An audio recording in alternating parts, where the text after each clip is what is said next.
Welcome to the Big Time Strength Podcast, featuring small school strength coaches making the big time where they're at. I am your host, Gage Rozier. Today's episode is sponsored by TeamBuildr.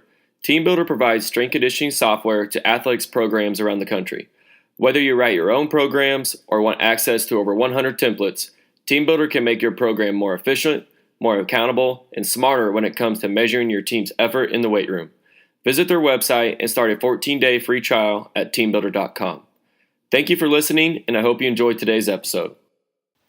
Hey guys, thanks for tuning in today to the Big Time Strength Podcast. I appreciate all of our loyal listeners. I hope you're getting a lot out of these episodes. And today I have another good one for you.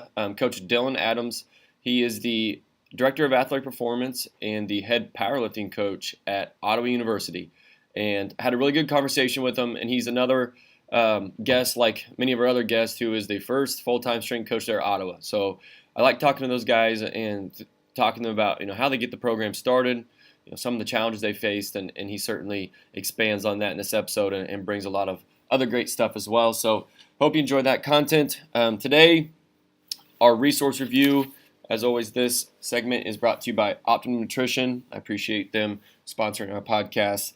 Protein is key to muscle recovery, and Gold Standard 100% Whey, the world's best-selling whey protein powder, provides 24 grams of protein that mixes easily using just a glass and spoon. Gold Standard 100% Whey is made in Optimum Nutrition state-of-the-art facilities in Aurora, Illinois, and is banned substance tested by Informed Choice.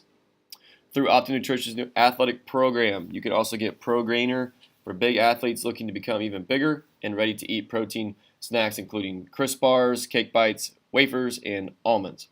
After dominating the sports nutrition industry for over 30 years, newly created Optimum Nutrition Athletics brings that same trust and quality that knows how to put convenient options for protein in the hands of athletes who desire to get bigger, stronger, and better at their sport.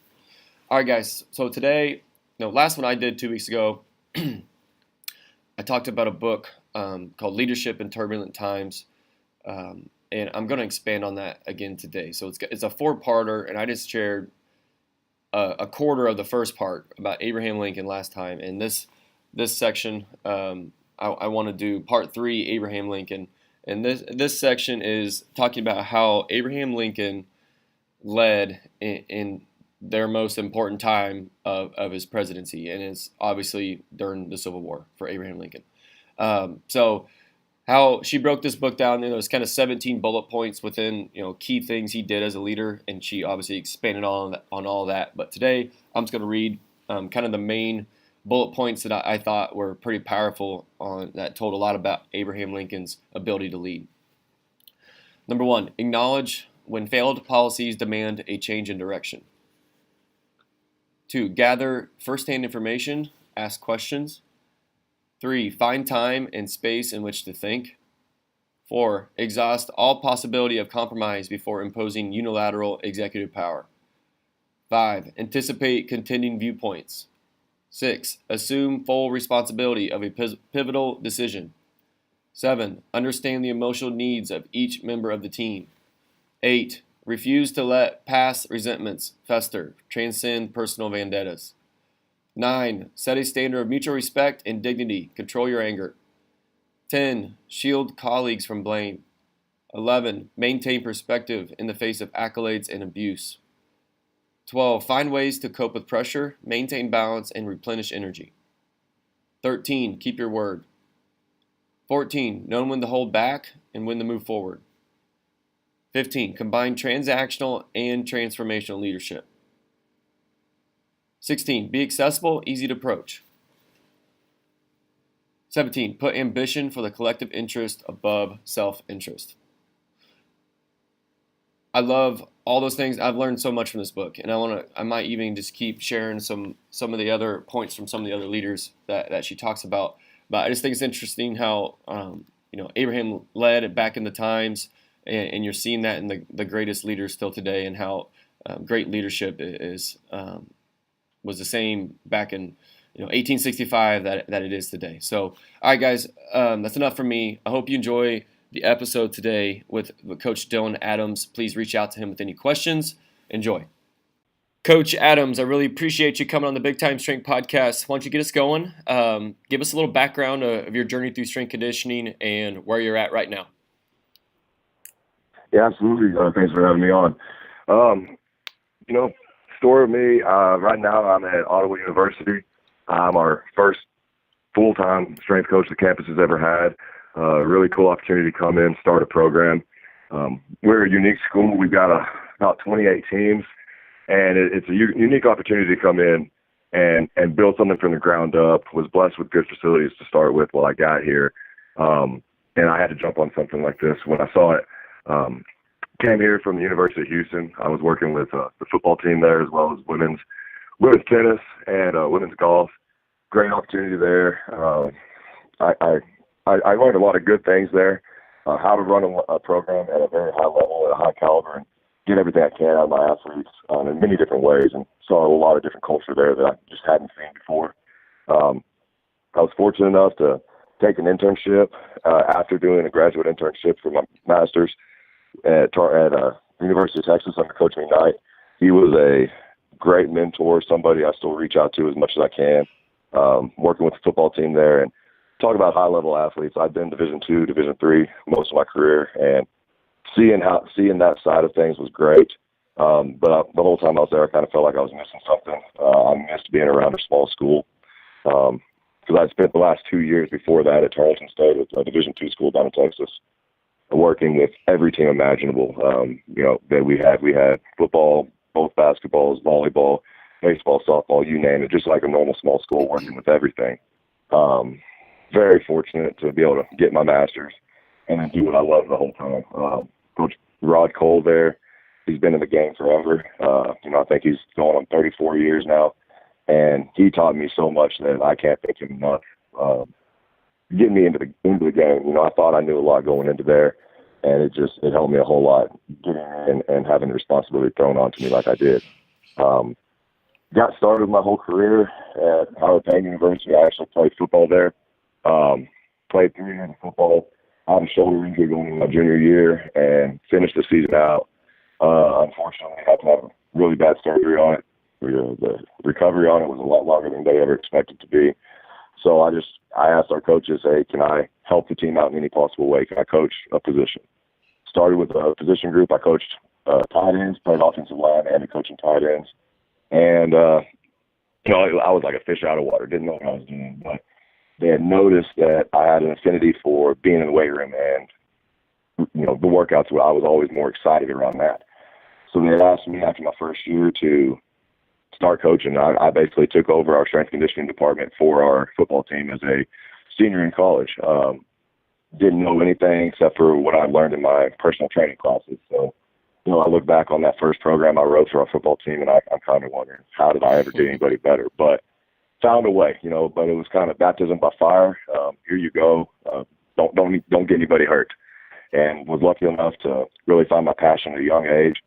And then, got led just kind of from a small school all the way up to the big ones. And like I mentioned, I missed being at a small school. I grew up in a small town up in the Panhandle of Texas, about 3,000 people. I love that culture. So when Ottawa opened up, I just knew it was the place I had to be. Researched a little bit more on it, found out that, there have been so many phenomenal strength coaches that have come from here. I mean, Coach McKeefery's comes from here. Mike Clark who was with the Redskins for a while, as well as the 49ers. Now he's down at Trinity in Texas. We've got multiple Trace Apita who works for Sorinex now, and he was at the University of Texas for a long time. So to be able to come in and kind of follow in the footsteps of some of those greats, but start a program was just something that I don't think anybody would want to pass up. So I've been blessed. Pretty short career, but just been completely blessed everywhere I've been.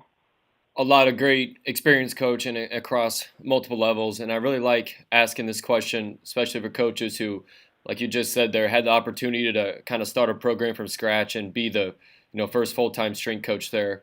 What are maybe some challenges that you faced when starting that program, whether it's communicating with sport coaches, what you had to offer, how to use you type thing, or whatever else you might think of. Mm-hmm. What are maybe some challenges that you've faced at being the first full-time strength coach there at Ottawa?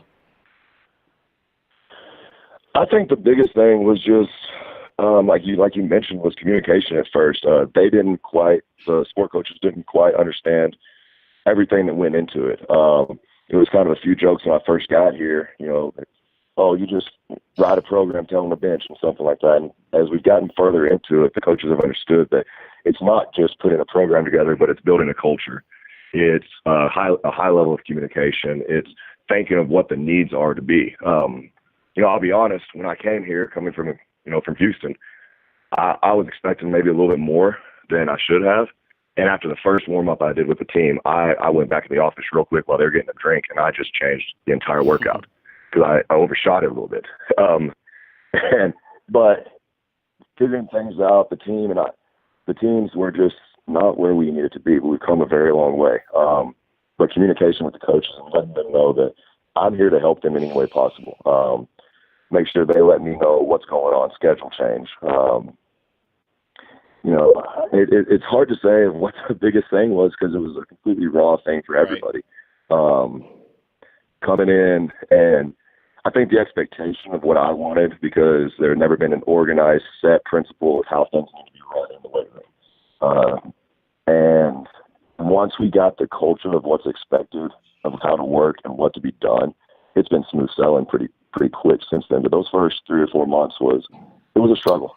Yeah, no doubt. I bet it was. And talk to me a little about your culture. How would you describe the culture of your program?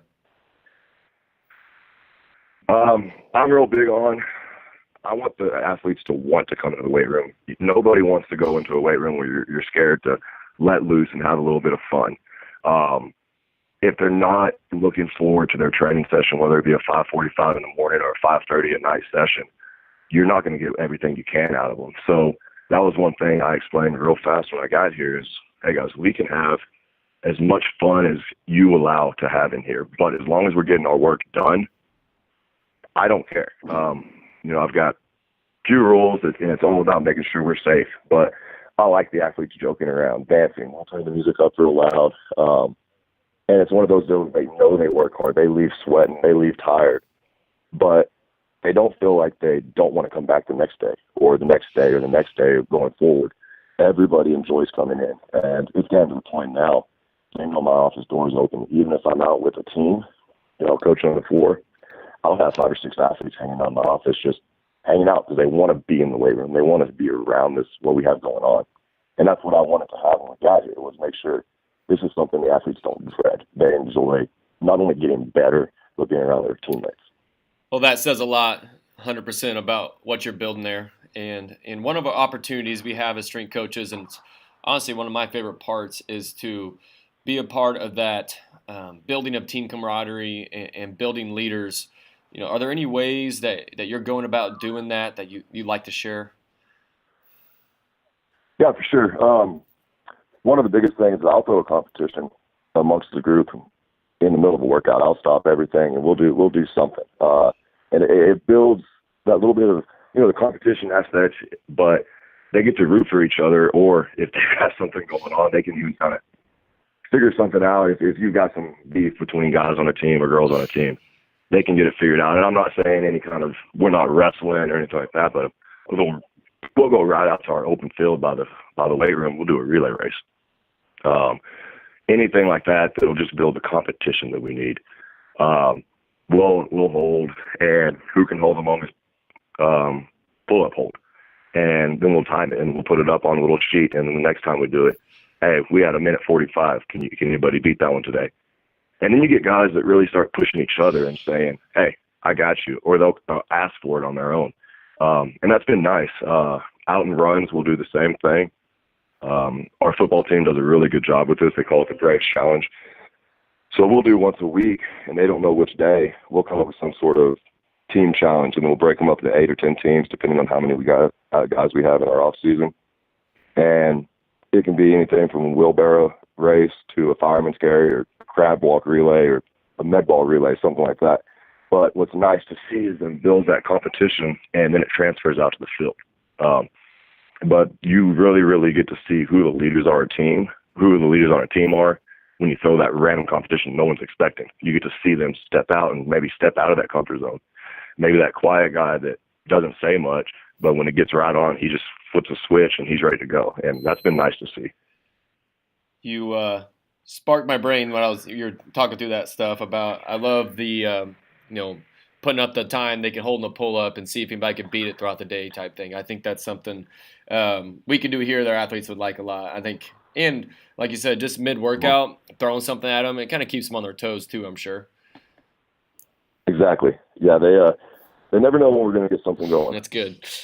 All right, Coach, how about funding? Are there any particular ways in which you found, some interesting ways to acquire additional funding for your department?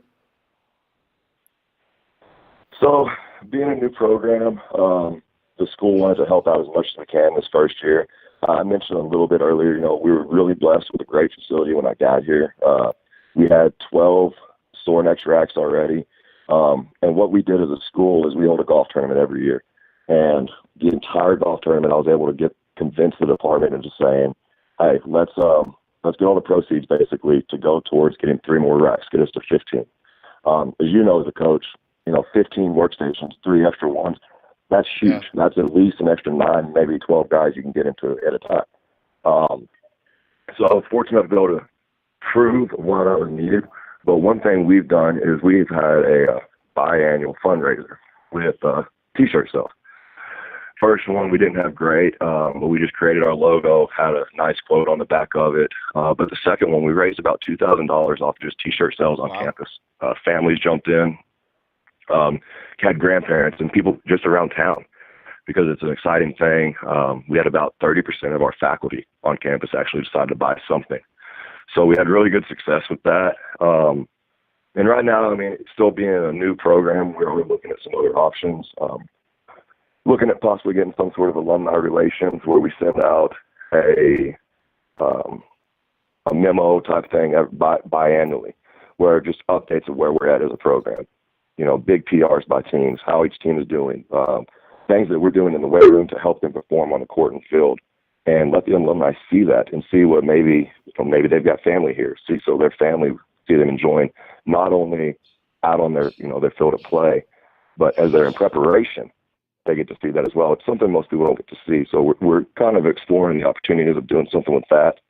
And with that, it would be $75 a year, and you get that with one of those T-shirts. We're playing with that idea.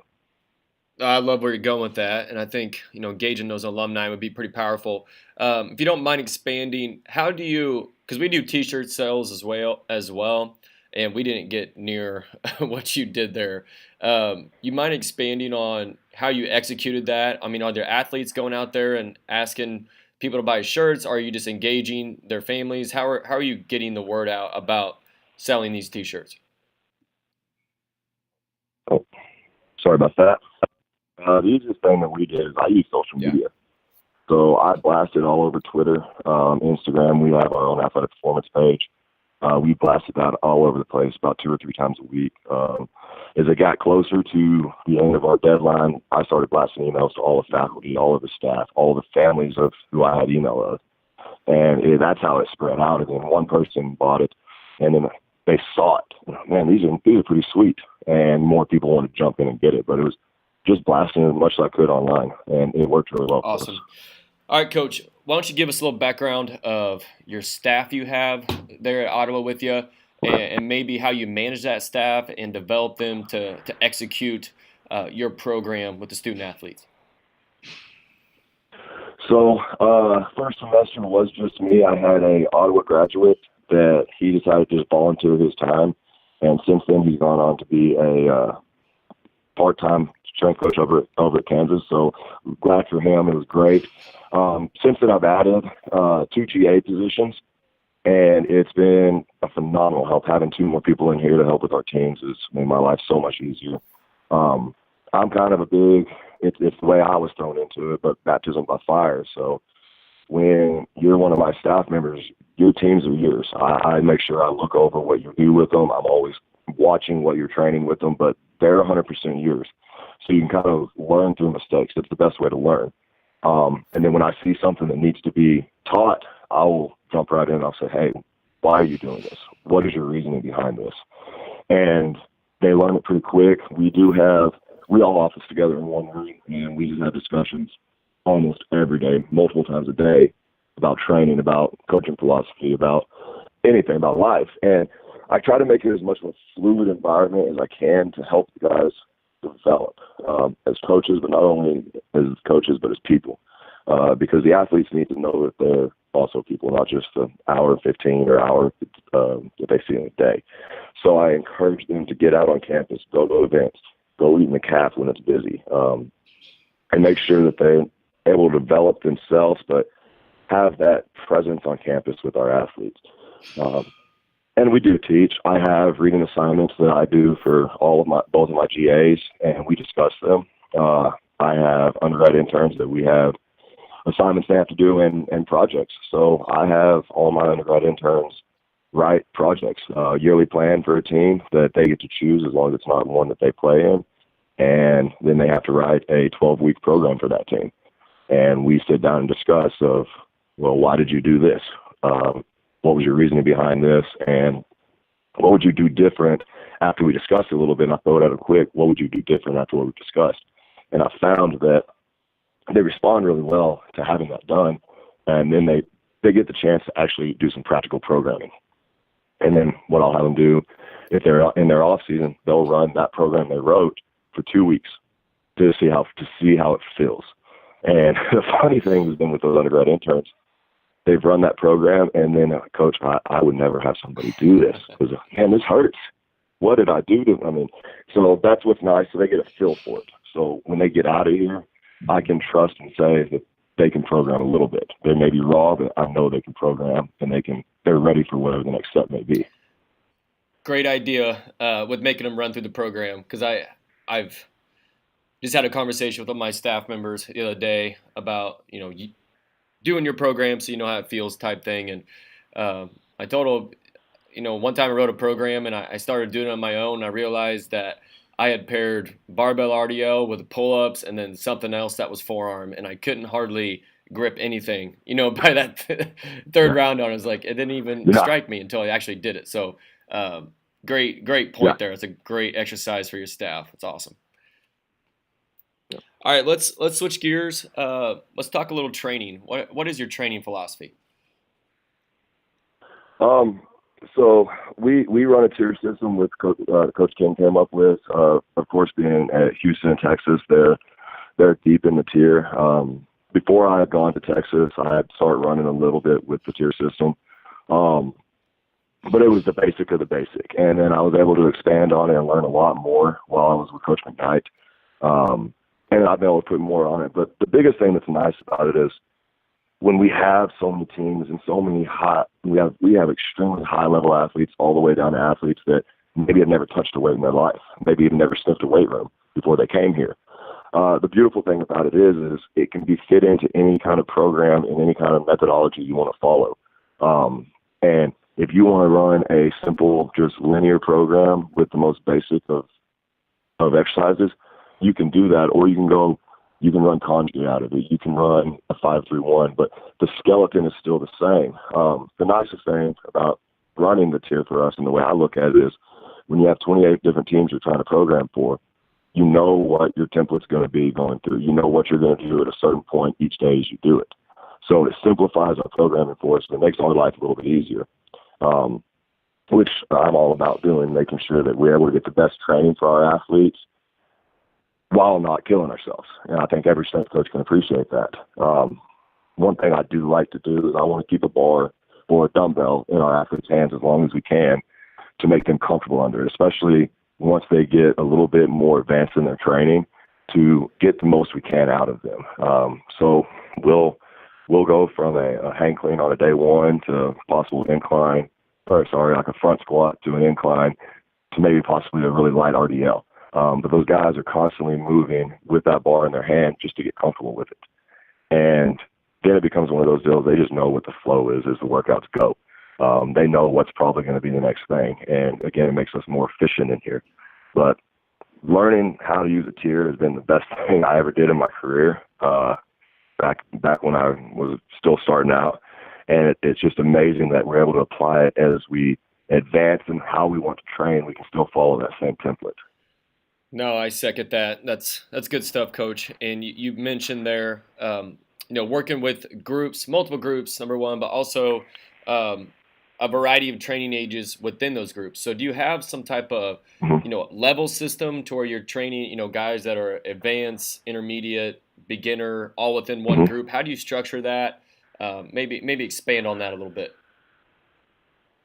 So we do have a block level system with that. Basically, when you get here day one, we take you through the warm up and see how you do with it. If you're not moving well with that, we're not going to load a kettlebell on you. So our progressions usually go from body weight to kettlebell dumbbell movements.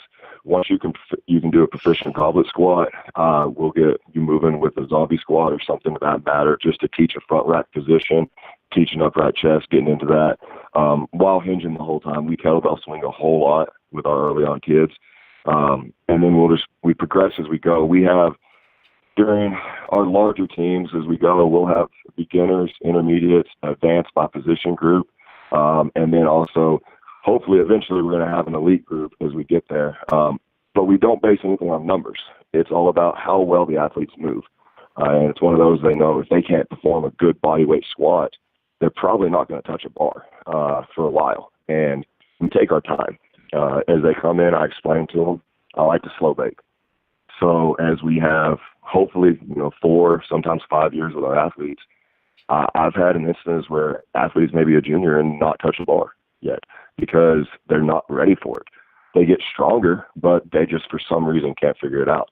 Some of our transfers that come in, it kind of hurts them a little bit because, well, I back squat this or wherever I was at, and then they come in and I've got a 40-pound dumbbell in front of them and say, okay, squat it and show me, and I'm coaching everything up on it because they just can't do it. And so it hurts them a little bit, but once they figure out and they buy into that methodology, it's been nice to understand, and then it created some competition. So with our football group in particular, there's always good competition with them.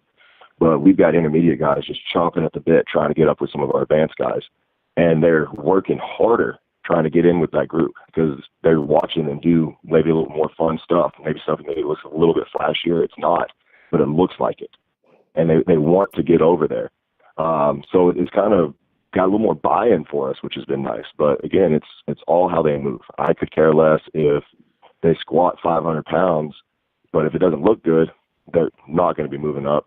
But if we've got a guy that squats 250, but it's a beautiful squat, he can catch it clean, he can do everything without being overly coached, he's probably going to be an advanced guy. And that's across all of our sports. We take our time and we make sure they're ready for any kind of external load before they even get close to doing it. Yeah, I love that progression. And how about, so within that workout, so you got a football group.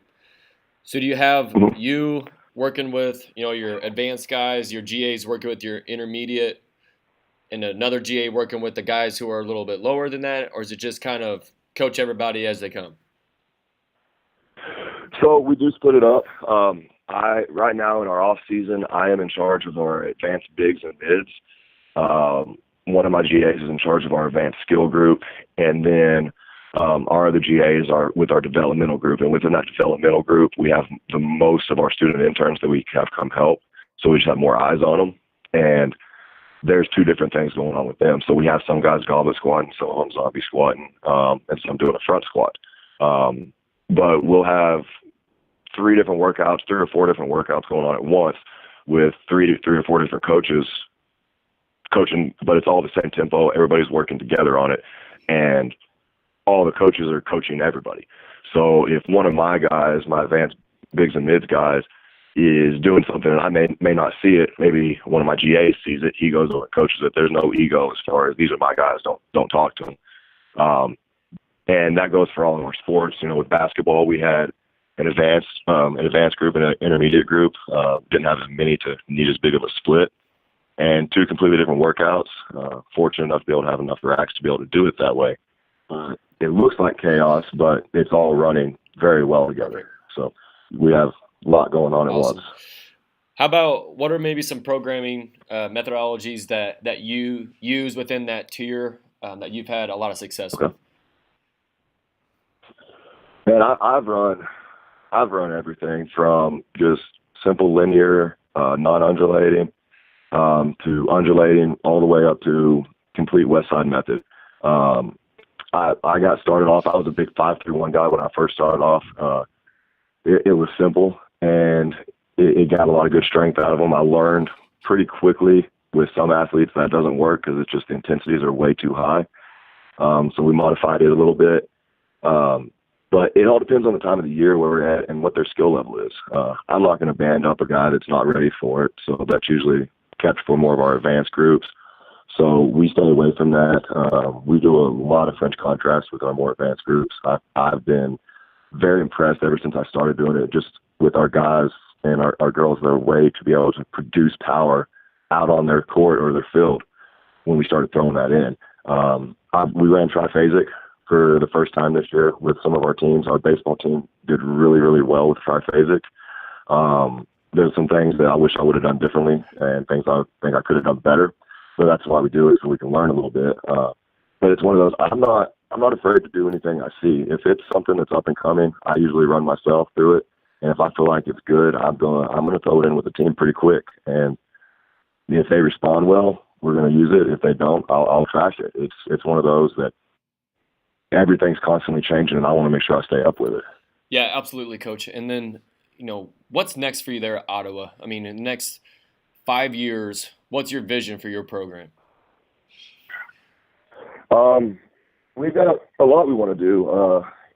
As most small schools, we want to boost our enrollment. So one thing that we're trying to do is add a few more teams. So that's going to be a hurdle I'm going to have to figure out when we get to it, of how we're going to accommodate another team. We just added one more team for this next year, and it's a realm I've never been around. We added esports, and I'll be honest, I have no idea what we're going to do with them at this point. They're starting in August. I have a clue, and after talking with the coach that he just got hired, I think we know we're going to go with it. But it's going to be interesting to see what happens as our teams grow and our roster sizes grow, and how we're going to accommodate that. One thing I would like to see for our program is possibly, hopefully, another GA position or a full-time assistant to help accommodate for us, because right now we're pretty much limited to our weight room. We are not able to do most of our speed, agility, and conditioning work with our teams. So having another staff member is going to help accommodate every team the way they need to be done. Hopefully, down the road, get that going, another staff member, and then I just want to make sure that we're able to get our injury rates down. Before I was here, there were a lot. We had a lot of injuries, a lot of things that I think could have easily been avoided, and we've gone down, but we're still not where we need to be. We have one of our softball girls, she unfortunately tore her ACL the other day, and it's bugging me. It should bug anybody. But I need to see those numbers down. So find a way to make sure we're able to get everything we need for that, and get the eyes on to make sure everybody's doing what they need to do. And then hopefully just expand on our facility and make it one of the top-notch facilities in this area is kind of where my goal is. And we're working on stuff to hopefully get that done. Awesome. That's a bright future for you there at Coach at Ottawa, and I know the athletes are very lucky to have you. So let's wrap this up. I really appreciate your time, and this has been great, but 3 or 4 quick questions here to wrap things up. So what is your favorite office snack? I got to go Twizzlers all day long, just a quick sugar rush. There you go. Yeah, I got to go with Twizzlers. First. That's a good one. You got 15 minutes to train for yourself. What are you doing? I'm going to do some sort of pain complex. That way I'm hitting everything I need. Probably, some clean and jerk, get some front squats in with it, and some sort of pull. So either deadlift or I'm going to hit everything I can and try to circuit it, get my heart rate up, get my blood flowing a little bit, and get me feeling a little bit better. Maybe not trying to go as much for strength, but just moving.